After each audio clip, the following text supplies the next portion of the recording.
Сайн байцгаана уу? Өнөөдөр та бүхэндээ олон цагаар суугаа ажил хөдөлмөр эхэлдэг болон фитнес заланд очиод дасгал хийх боломжгүй анхан болон завгүй хүмүүст хамгийн тохиромжтой нэгэн дасгалтыг зааж өгье. Гэртээ, ажил дээрээ өндөр ачаалгүй гэрээж болох тул тогтмол дадлбаллахад амархан. Бидэнд өрдөө нэгэн сандал шаардлагатай бөгөөд үүгээр бид нэгдүгээр маш олон асуудлыг зэрэг шийдэж чадна.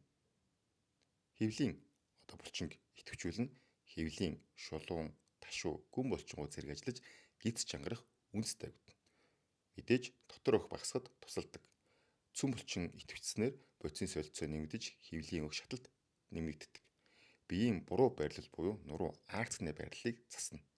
Биеийн цүн булчин хүчтэй болсноор бөхтөр аарцэг ур шазаалт багасдаг. Мэдээж өсөлтийн нурууны өвдөлт давхар багасна. Гүн булчин идэвхжснээр нурууны хамгаалалт сайжирч өвдөлтийн эрсдэл буурдаг. Тэнцвэр ба тогтвортой байдлаас давхар сайжирна. Сууж их боловч биеийн тэнцвэр, мэдрэл, булчингийн холбоог хөгжүүлдэг. За тэгээд 4 сарын 1 хүртэл 7 хоног бүр цоо шин өөр дэглэм дагаж өөрийн биеийн жингээс 20-30 кг илүүдэл жингээ асахыг хүсвэл энэхүү бичлэгийн доор огт гэж бичээрэй. Амжилт хүсье.